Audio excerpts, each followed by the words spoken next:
image of the soul within the material world. And instead of that, here you have this ape figure as the ape of art, representing the way in which man imitates the divine structure of the world through the arts and the sciences. And here she is. Here's the sort of chain itself that hooks her right hand to God, and then her left hand has the chain that links downward to the world of time, because the left is always associated with death. And this is something that becomes interesting with respect to Gebser, and you find this in Jung as well. The right is always associated with consciousness, turning toward consciousness, the evolution of consciousness. The left is always associated with the abyss, going back down into the unconscious, going back down into the world up. However, here the association is left is associated with death, the realm of death, of corruption and generation of souls coming in and going out. The right is associated with the spiritual. She is standing, one foot is in the water and one foot is on land, which would have been an alchemical reference to sulfur and mercury. The land would have been sulfur, the water would have been mercury. And this is interesting, the crescent associated with her genitals, because in the Kundalini Yoga, the second chakra has the giant crescent circuit. And we'll see in Rudolf Steiner's cosmology how beings work down on the procreative functions of the lower half of the body from the moon. And so the moon becomes associated with the sexual cycle. And she's pouring forth the milk of the substance of the universe.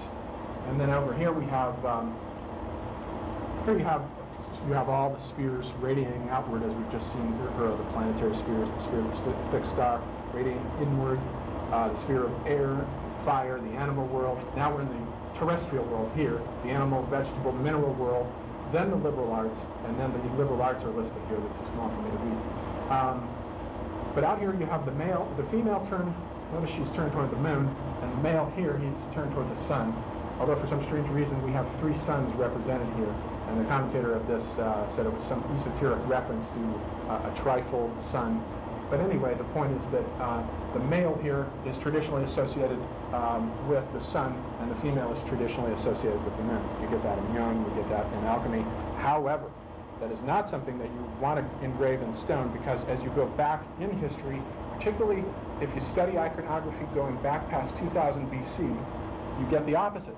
You get the solar goddess, and you can find the solar goddess all over the place. She was thrown off her throne when the patriarchal period begins to come in about 2000 BC. And even in Egypt this is the case. You have Sekhmet, the lion goddess, who is the solar goddess. The Japanese goddess who's associated with the sun, Amaterasu, she's female. So a lot of times I find this tendency in astrology and in alchemy to rigidly say, you know, you have the moon is feminine and the sun is masculine, but it isn't really that way. And particularly in German, where the Germans have retained a vestige of this with der Mond, which is masculine, and die Sonne, which is feminine. So anyhow, that's traditional within alchemy and the tradition that we're talking about. And then so that's basically the bit. And then look at this, you have the, there's Venus, and she's radiating down emanations into the mineral world. And Saturn is radiating down emanations into the mineral world. Saturn is associated with lead. Venus is associated with copper. So the planets are actually radiating their influences into the metals. And the alchemist in his laboratory has this theory that the metals have been spun, woven into the earth by the planets. And the alchemist is merely sort of through the processes of alchemy, hastening the process that would normally mature those metals to gold, which is the noblest of all.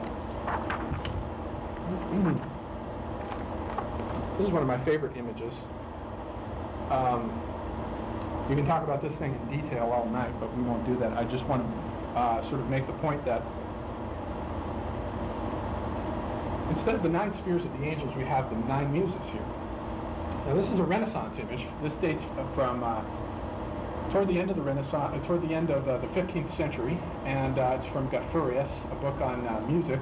And the Renaissance is based on this discovery that with the translation, finally, of all the texts of Plato and the translation of the Corpus Hermeticum, there was recognized an equivalence that the imagery of the Bible is capable of being fused together as equivalent recognition of the imagery within the Greek tradition, so that you could have, you know, you have Botticelli's image of the birth of Venus, but it's simultaneously a reference to Eve as the first woman. So here we have these put in here, and then here are the planets going over here, and then each one of, here's the Earth down here. Each one of the planets are associated with one of the notes of the diatonic scale. so that that's the music of the spheres, so that the soul, as it descends down here, you have Apollo on his throne instead of God, because Apollo is a sun god, and Apollo is equivalent to God. Then you have the three graces here who are exerting in triadic rhythm, and that becomes a big thing in Dante. Everything is built out of 3 times 3. You know, you have the Trinity up there, and then you have Satan stuck downward into the earth with 3 faces, and everything is built on 33 and multiples of 3, because the 3 is the root for Dante. Later, Jung supersedes that and brings in the 4th and wants to get rid of that masculine threefoldness. But in this tradition, we still have the threefold nature with the 3 graces. One is turned toward the primary emanation. The other is turned away from it. This represents the descent of the soul down toward earth, then its return in death. But the soul also rescinds. Ideally, the reason that it's down here to begin with is to learn through education what it has forgotten on its downward journey, so that when it goes back up, it will go up conscious, having knowledge of everything that's going on. And the one in between is just sort of indifferent. That's the static point in between pairs of opposites. And then you have this representation of life coming up out of the watery abyss. And then I like the fact here that you have this interesting little serpent going all the way down. It's an Egyptian figure. It's linked with Cerberus, the 3-headed guardian of Hades.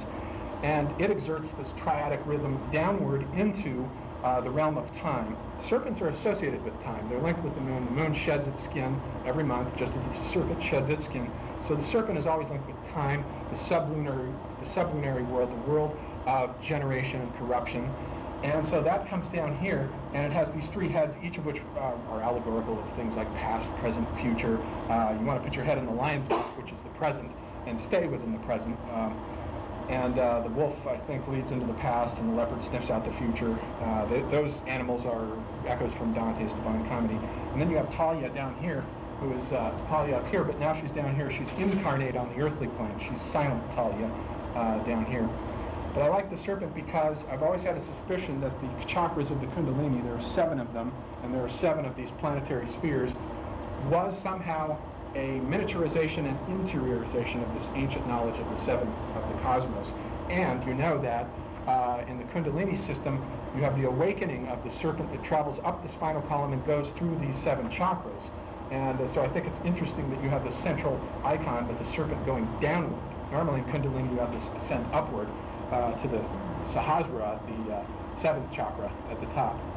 And the sort of yogi, you know, or the sort of street peddler playing his little pipe as this cobra dances out of the basket is a vulgarization of that whole awakening of the serpent. So those are, looks like I have a couple more here. Here's an image from Dante while we're on the subject. This is Dante's cosmology. Dante will afford us with a nice transition into the world that Columbus was the first to begin to question and dismantle. What you have here is Dante's, this is really the sunset effect. William Arnold Thompson says with Dante, you have the world that began with the Greeks is finished, finally put to an end. This is the last, always before something disappears, you get what's called a sunset effect. Just before armor went out, you get all the great elaborate suits of armor in the 16th century that we think the Arthurian knights rode around in. Of course they didn't, they just had this little chainmail. And it was just about that at that point that it disappeared. The great chain of being itself, its sunset effect, was in the 18th century when it was written about in poetry more than it had ever been written about before, and then of course it disappears in the 19th century briefly. But so here's the sunset effect of this entire culture. And Dante knew that the earth was round.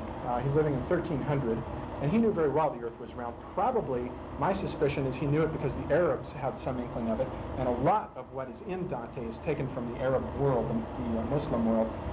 So what happens is, you have, the earth is upside down here. This should be right side up, with Jerusalem at the North Pole, and at the south we have a purgatory.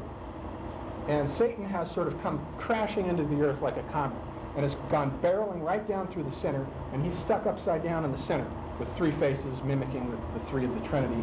And as he's done that, he's displaced this mountain, and it's shot up so that it's exactly isomorphic to what was down here.